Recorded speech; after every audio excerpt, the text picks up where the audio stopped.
Welcome, my dear students. I hope you're all keeping fine. Let's all turn to page 96 of Total English for class 9. We will study the sequence of tenses.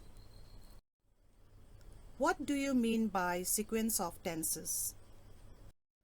The rules that governs the uses of tenses are known as sequence of tenses. There are two main rules governing the sequence of tenses, Rule 1 and Rule 2. Rule 1.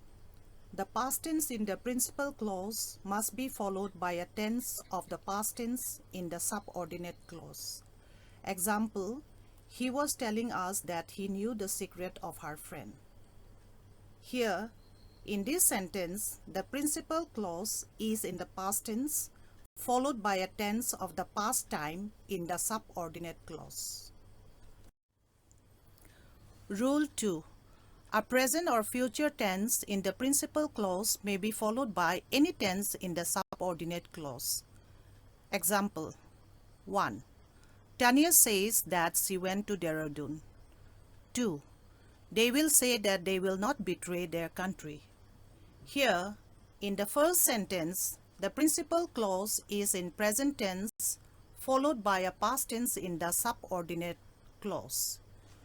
In the second sentence, the principal clause is in future tense followed by a future tense in the subordinate clause. Now we will study the exception in both the rules.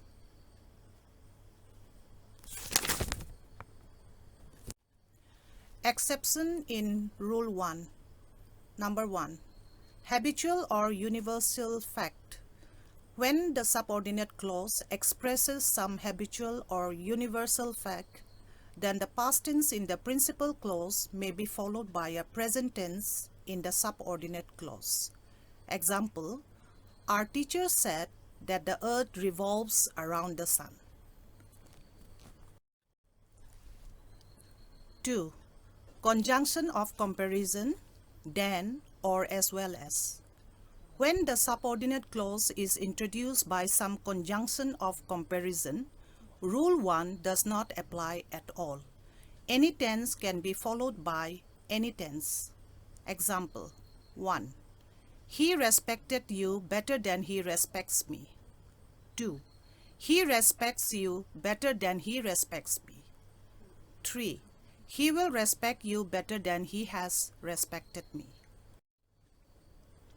3. An adverb clause denoting place, reason, or comparison. When the subordinate clause is an adverb clause, it may be in any tense even though there is past tense in the principal clause. Example 1.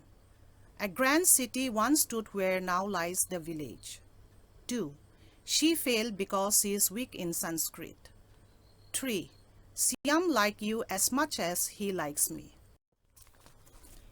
Exception in Rule 2. Whenever a subordinate clause expresses purpose, its verb is always in the present tense, even if the verb in the principal clause is present or future. Example 1. She works hard that she may survive. 2. He will go to Mumbai that he may attend the conference.